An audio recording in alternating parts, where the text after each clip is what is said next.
ladies and gentlemen, a special one brought to you by Union Horse Distilling out of Lenexa, Kansas. This is absolutely an honor to do because these guys actually sent me these 3 bottles so that I can do this review for us. So let's dive on in and let's try some good stuff. Local good stuff. Well, on the lineup tonight we have a 93 proof rye, we have a 92 proof 4 grain, and then we have the small batch 92 proof as well. You guys have probably seen these bottles sitting on the shelves locally. They've made a pretty good name for themselves. They do a lot of grain to glass, and they do a ton of crazy experimental stuff also with like wine casks and different finishes.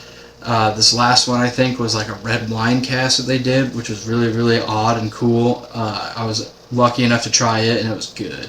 But they do a lot of really cool stuff. The proof's kind of low, but on their website they said that they like the proof lower because it brings out more of the bold flavors without being too harsh and smooth for somebody who's just looking to just sip whiskey or a good rye. They don't want that to punch you in the face, and they don't want you to just and not come back to it. So alright, let's dive on in. Behind each one of these bottles is a glass of each I have pre-poured. So without further ado, we're going to go ahead and start with the super high proof 93, the small batch rye, which is just simply called Union Horse Distilling's Reunion Rye Whiskey.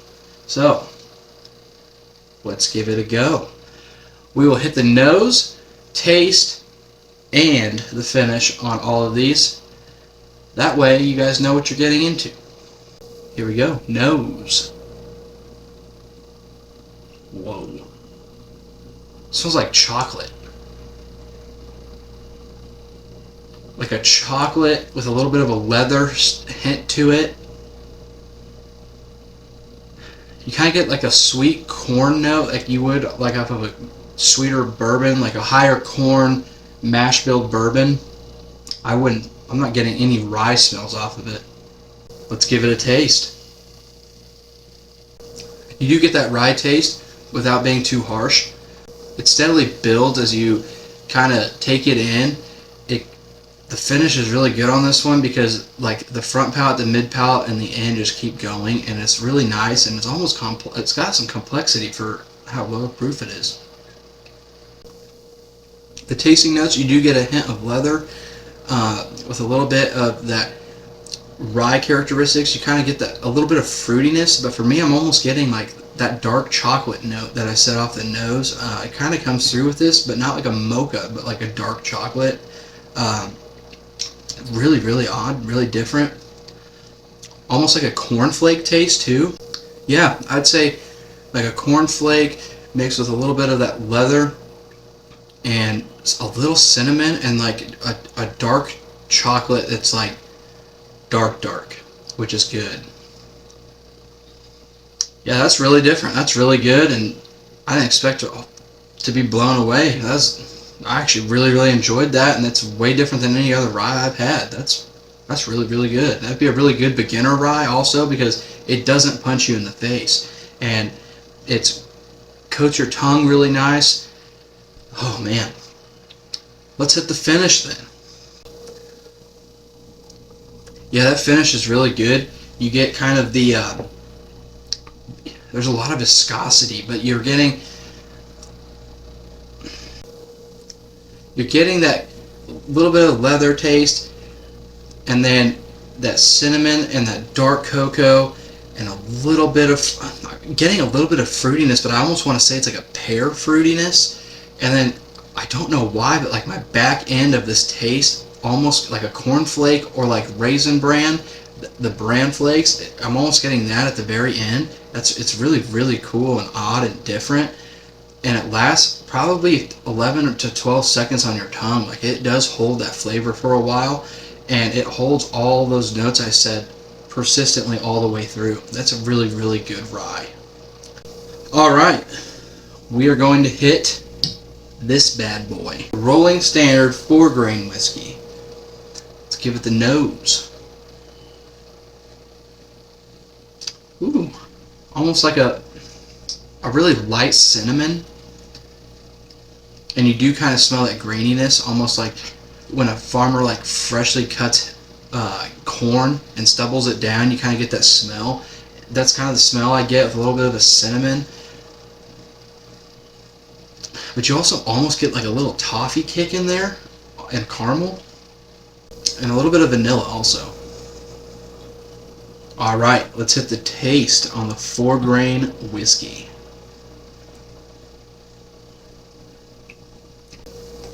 Yeah, a little bit of that chocolate comes through actually, which I didn't really get off the nose, and you get a little bit of that sweet taste, but almost like a simple syrup, or a, like, if you could make a vanilla syrup, it's almost like that kind of taste mixed with that chocolatey. But again, the chocolate's darker chocolate. It's kind of like got that bitter chocolate note.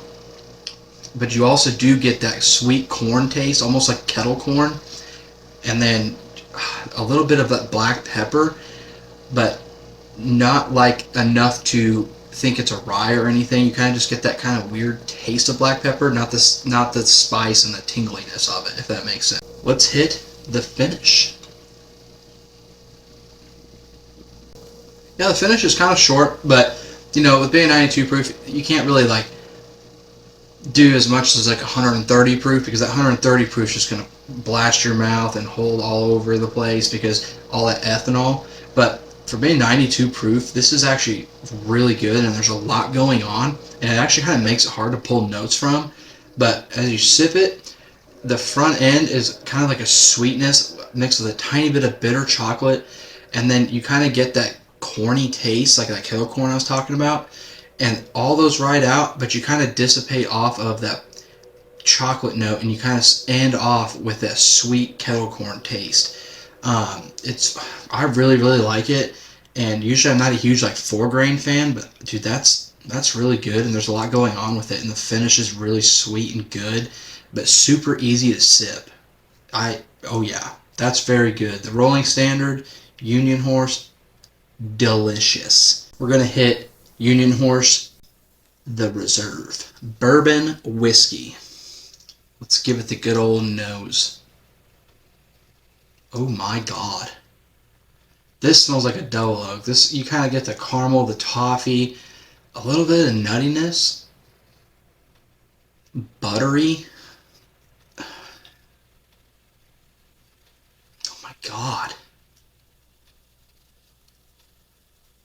Almost like a butter popcorn note again. I mean, this one was kettle corn, but this one's kind of like a butter popcorn smell. Yeah, I would say like a butter popcorn, caramel, toffee, a little bit of nuttiness. I do get some nuttiness smell off of it, but for the most part, I'm just smelling the sweet notes. All right, let's hit the taste on this bad boy.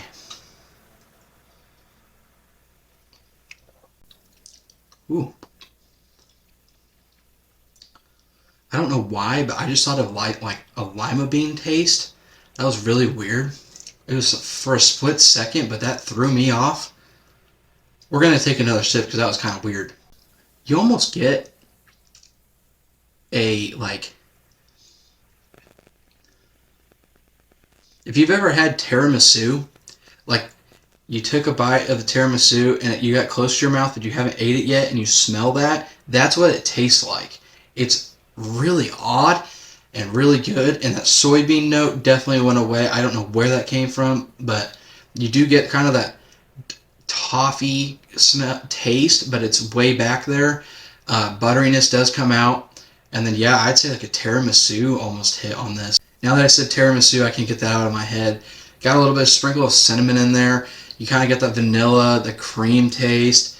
Oh my god, this is pretty out there. Yeah, that butter popcorn note really isn't there. Even on the finish, you still finish off with kind of that like creamy cinnamon, like a tiramisu. That's so odd. That's really good. That throws me off. I'm also really glad it doesn't finish off or completely goes through with a lima bean note. Don't know where that comes from. Let's hit the finish. You do kind of get like a kind of a rye feel at the beginning of that, because all the flavors hit you at once, and it's not super harsh, but it is a little bit up front and forward, and then you ride that out, and then you, like I said, I get a tiramisu hit, a little bit of that toffiness, and then the ending is like a cinnamon, but like not like a red hot candy, but like if you had cinnamon sprinkled on tiramisu, or like cinnamon toast. That is what the finish is. The finish for me on the very end is like a cinnamon toast. You get kind of a buttery hit with that caramel, and I'm thinking I'm mixing the two, and then that buttery cinnamon toast finish, and oh my god, cinnamon toast crunch sounds really good right now. Anyways, finish on this probably lasts 8 to 10 seconds, but there's a lot going on, and there's a lot to dissect here. That's delicious. That's really, really different, odd, and I'm glad we didn't write a lima bean note out. Big shout out to Union Horse. Thank you so much for this. I am super pumped. When I got home that day and I had a box from Union Horse, I was so ecstatic.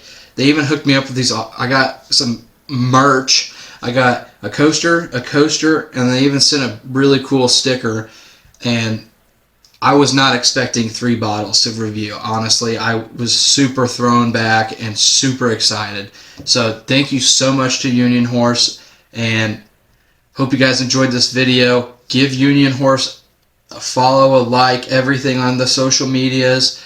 Go check out their websites, tour the distillery, go drink at their storefront. It's really, really cool, unique, different, and it's just a great time. And for me, it's like 15 minutes away, so it's perfect. Thank you guys so much. Thank you. Subscribe to Swift Pours. I'm going to choose a random one. Cheers.